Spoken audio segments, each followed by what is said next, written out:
برصغیر پاک و ہند کے مسلمانوں نے مصور پاکستان علامہ اقبال کی فکر سے روشنی اور معمار پاکستان قائد اعظم محمد علی جناح کی رہنمائی سے قوت و توانائی لے کر اپنے لیے الگ وطن پاکستان کے لیے جدوجہد کی اور نعرہ لگایا کہ پاکستان کا مطلب کیا، لا الہ الا اللہ۔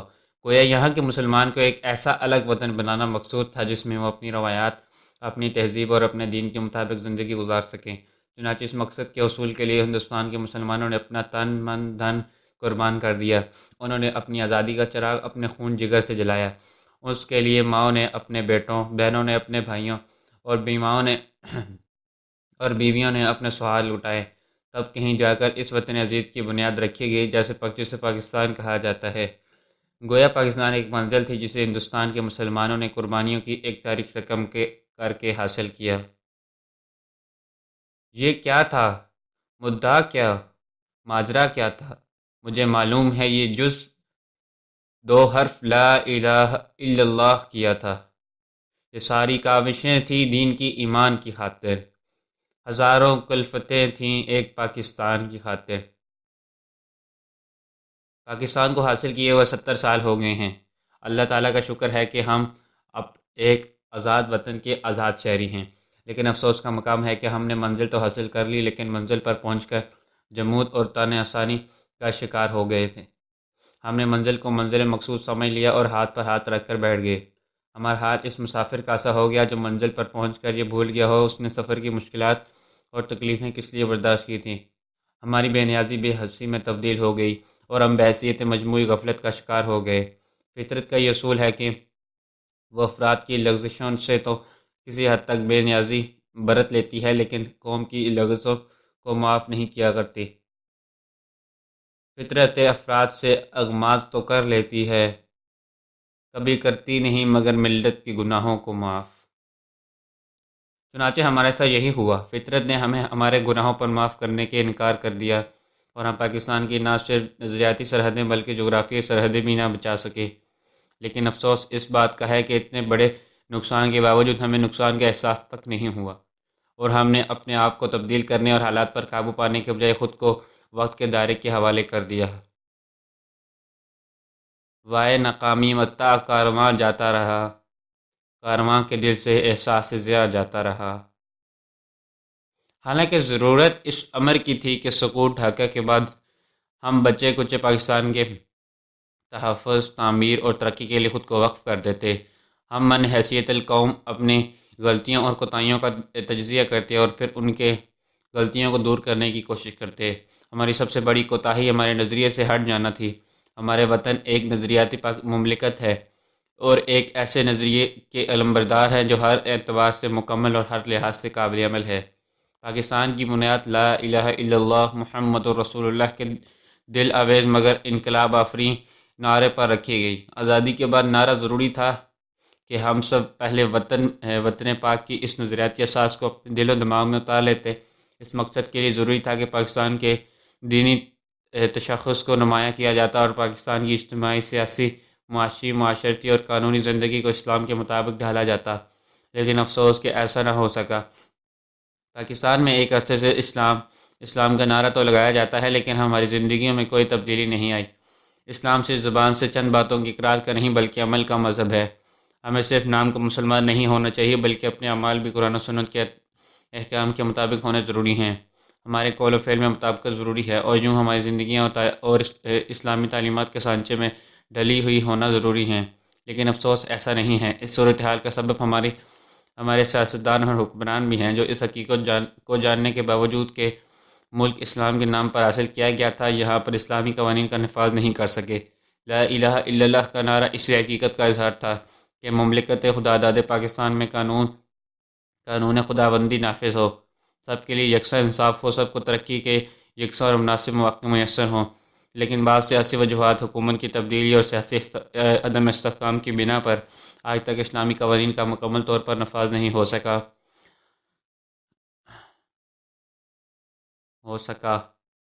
چنانچہ ضروری ہے کہ ہم سب سے پہلے اور اپنی اولین فرصت میں اس عہد کو پورا کریں کہ جو ہم نے پاکستان کا مطلب کیا، لا الہ الا اللہ کہہ کر اپنے خدا سے کیا تھا، اس کے لیے نہ صرف ملک کے تمام قوانین اور ضابطے قرآن و حدیث کی روشنی میں واضح کیے جائیں بلکہ ہم سب کو انفرادی طور پر اپنی سیرت اور کردار کو سانچے میں ڈھالنا ہوگا، جس کا تقاضا یہ نظریاتی مملکت ہم سے کرتی ہے۔ صرف اسی صورت میں ہم پاکستان کو مضبوط، مستحکم اور دنیا کی قوموں میں اپنے لیے باعزت مقام حاصل کرنے میں کامیاب ہو سکتے ہیں۔ یہی پاکستان کی تاریخ کا تقاضا ہے اور یہی ہمارے مسلمان ہونے کی ذمہ داری ہے۔ ہم ہیں ارض پاک کے ذروں کی حرمت کے امین، ہم ہیں حرف لا الہ جاری ہے، چنانچہ اپنے اخراجات پورے کرنے کے لیے اسے ٹیکس لگانے پڑتے ہیں، جس سے وہ طبقہ پستا ہے جو ٹیکس دیتا ہے۔ ٹیکس چوری کرنے والوں کو بھلا کیا فرق پڑتا ہے؟ بس بدقسمتی سے ہماری یہ معاشی خرابیاں ہمارے معاشرے کو گن کی طرح چاٹ رہی ہیں، اور اگر خرابیوں کا گہری نظر سے جائزہ لیا جائے تو معلوم ہوگا یہ سب کچھ اسلام سے عملاً دوری کا نتیجہ ہے۔ اگر ہمیں احساس ہو کہ ہم اپنے ہر قول و فعل کے جواب دہ ہیں، ہمیں ایک ایسی ذات اقدس کے سامنے پیش ہونا ہے جو دلوں کے بھید جانتی ہیں، اور اگر ہمارے دلوں میں انفرادی طور پر آخرت میں جواب دہی کا تصور پیدا ہو جائے تو ہم بہت سی برائیوں سے خود بخود بچ جائیں گے۔ ہمیں جان لینا چاہیے کہ جب تک ہم ان معاشرتی برائیوں سے پیچھا نہیں چھڑائیں گے، ہمارے ملک دنیا کے منظم، مہذب اور ترقی یافتہ ممالک کی صف میں شامل ملک کی سرحدیں محفوظ نہ ہوں، ہر وقت دشمن کا خطرہ رہے، تو ملک کا ترقی کی دوڑ میں دوسری ترقی یافتہ قوموں کا مقابلہ کرنا مشکل ہو جائے گا۔ پاکستان دنیا کے جغرافیے پر ایک اہم ملک ہے۔ دفاعی حوالے سے یہ تین اطراف سے دونوں ملکوں کا گھرا ہوا ہے۔ چین، افغانستان اور ایران پاکستان کے ہمسایہ ممالک ہیں۔ ان میں افغانستان اور ایران ہمارے برادر اسلامی ملک ہیں۔ چین سے ہماری دوستی شروع ہی سے مثالی رہی ہے۔ ان تینوں ممالک سے ہماری ثقافتی اور دینی رشتے ہیں۔ ان سے دوستی کرنا اور دوستی کو تجارتی، صنعتی اور ثقافتی تعلقات سے وسعت دینا نہ صرف ہماری بلکہ ان ممالک کی بھی ضرورت ہے۔ بدقسمتی سے پاکستان کی ایک طویل سرحد بھارت سے ملتی ہے۔ بھارت ایک ایسا پڑوسی ہے جس سے شروع ہی سے اختلافات چلے آ رہے ہیں۔ ان اختلافات کے ایک سبب تو یہ ہے کہ پاکستان نے آج تک بھارت یا پاکستان میں شامل ہونے کا موقع دیا جائے۔ اقوام متحدہ کی قراردادیں بھی پاکستان کے اس موقف کی تائید کرتی ہیں، لیکن بھارت کشمیریوں کو یہ حق دینے سے گریزاں ہے اور اپنے مسلح افواج کو وہاں سے مسلط کر کے نہایت کشمیریوں پر ستم ڈھا رہا ہے۔ دوسری طرف پاکستان کے لیے کشمیر شہرک کی حیثیت رکھتا ہے اور معاشی اور دفاعی لحاظ سے ہماری ضرورت بھی ہے، اور سب سے بڑھ کر یہ کہ خود کشمیری بھارت کے ساتھ اپنے الحاق پر رضامند نہیں۔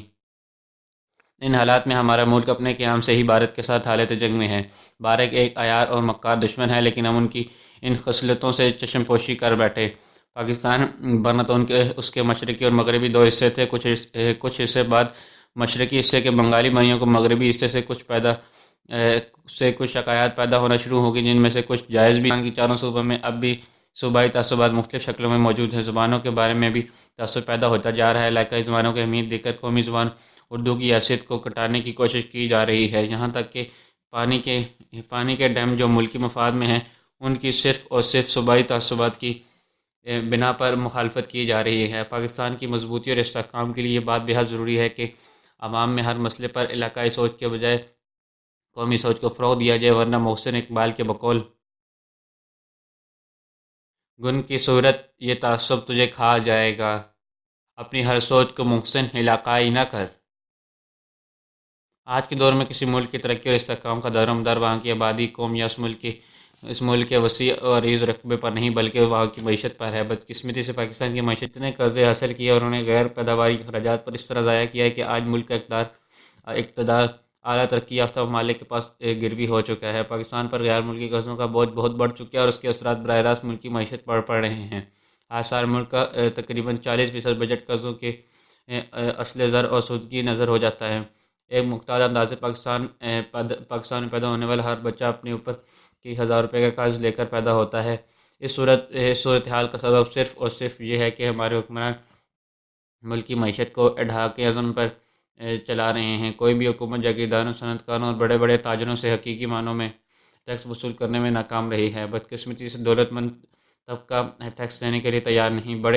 بڑے اور بااثر سیاستدان جو صنعت کار بھی ہوتے ہیں، حکومت سے سیاسی بنیادوں پر رابطہ کیا جائے۔ مختصراً پاکستان کے استحکام اور مضبوطی کے لیے ضروری ہے کہ سب سے پہلے ملک کی نظریاتی سرحدیں مضبوط کی جائیں اور اس ملک میں نظام اسلام نافذ کیا جائے۔ صرف اس ایک اقدام سے ملک سے بہت سی معاشی اور معاشرتی خرابیوں کا ازالہ ہو جائے گا اور ملک اپنے صحیح سمت میں چل نکلے گا۔ اسی طرح ملک کی جغرافیائی سرحدوں کے استحکام کے لیے ضروری ہے کہ صوبائیت اور فرقہ واریت کا قلعہ کما کیا جائے اور وطن عزیز کے ہر شہری کے دل میں ایک قومی سوچ اور قومی جذبہ پیدا کیا جائے۔ یوں ہم ارض پاک کے تحفظ، ترقی اور استحکام میں کامیاب ہو جائیں گے۔ لیکن ہم نے ان شکایات کو درخور اقتناع نہ سمجھا۔ بھارت نے اس موقع سے فائدہ اٹھایا اور در پردہ مشرقی پاکستان میں ہمارے خلاف سازشوں میں مصروف ہو گیا، جس کا نتیجہ 1971 میں مشرقی پاکستان کی ہم سے علیحدگی کی صورت میں نکلا۔ بدقسمتی کی بات یہ ہے کہ ہم نے اس علیحدگی سے کوئی سبق حاصل نہیں کیا۔ باقی ماندہ پاکستان کی چاروں صوبوں میں اب بھی صوبائی تعصبات مختلف شکلوں میں موجود ہیں۔ زبانوں کے بارے میں بھی تعصب پیدا ہوتا جا رہا ہے۔ علاقائی زبانوں کی اہمیت دے کر قومی زبان اردو کی حیثیت کو کٹانے کی کوشش کی جا رہی ہے، یہاں تک کہ پانی کے ڈیم جو ملکی مفاد میں ہیں ان کی صرف اور صرف صوبائی تعصبات کی بنا پر مخالفت کی جا رہی ہے۔ پاکستان کی مضبوطی اور استحکام کے لیے یہ بات بہت ضروری ہے کہ عوام میں ہر مسئلے پر علاقائی سوچ کے بجائے قومی سوچ کو فروغ دیا جائے، ورنہ محسن اقبال کے بقول گن کی صورت یہ تعصب تجھے کھا جائے گا، اپنی ہر سوچ کو محسن علاقائی نہ کر۔ آج کے دور میں کسی ملک کی ترقی اور استحکام کا دار و مدار وہاں کی آبادی، قوم یا اس ملک کے وسیع اور عریض رقبے پر نہیں بلکہ وہاں کی معیشت پر ہے۔ بدقسمتی سے پاکستان کی معیشت شروع ہی سے بڑی ڈھانواں ڈول قسم کی رہی ہے۔ شروع میں تو شاید اس کا سبب یہ تھا کہ ایک بھارت نے تقسیم ملک کے وقت ہمارے وہ اساتذہ جن پر ہمارا حق تھا ہمیں نہیں دیے، لیکن اس کے بعد اس کا سبب معاشی مینجمنٹ کا فقدان رہا ہے۔ ملک پر حکمرانی کرنے والے ہر حکمران نے امریکہ، عالمی بینک اور IMF سے اتنے قرضے حاصل کیے اور انہیں غیر پیداواری اخراجات پر اس طرح ضائع کیا ہے کہ آج ملک کا اقتدار اعلیٰ ترقی یافتہ ممالک کے پاس گروی ہو چکا ہے۔ پاکستان پر غیر ملکی قرضوں کا بوجھ بہت بڑھ چکا ہے اور اس کے اثرات براہ راست ملک کی معیشت پر پڑ رہے ہیں۔ آج سال ملک کا تقریباً 40% بجٹ قرضوں کے اصل زر اور سودگی نظر ہو جاتا ہے۔ ایک مختار اندازے پاکستان میں پیدا ہونے والا ہر بچہ اپنے اوپر کی 1000 روپے کا قرض لے کر پیدا ہوتا ہے۔ اس صورتحال کا سبب صرف اور صرف یہ ہے کہ ہمارے حکمران ملک کی معیشت کو اڈھاکے عزم پر چلا رہے ہیں۔ کوئی بھی حکومت جاگیرداروں، صنعت کاروں اور بڑے بڑے تاجروں سے حقیقی معنوں میں ٹیکس وصول کرنے میں ناکام رہی ہے۔ بدقسمتی سے دولت مند طبقہ ٹیکس دینے کے لیے تیار نہیں۔ بڑے اور بااثر سیاستدان جو صنعت کار بھی ہوتے ہیں حکومت سے سیاسی بنیادوں پر اربوں کے قرضے معاف کرا کے ملک کی معیشت کو دیمک کی طرح کھوکھلا کر دیتے ہیں۔ انتظامیہ کی کرپشن سے اربوں روپیہ الگ ہڑپ کر لیا جاتا ہے۔ ضرورت اس امر کی ہے کہ اوپر بیان کی گئی برائی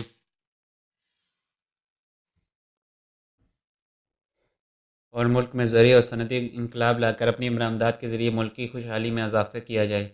مختصراً پاکستان کے استحکام اور مضبوطی کے لیے ضروری ہے کہ سب سے پہلے ملک کی نظریاتی سرحدیں مضبوط کی جائیں اور اس ملک میں نظام اسلام نافذ کیا جائے۔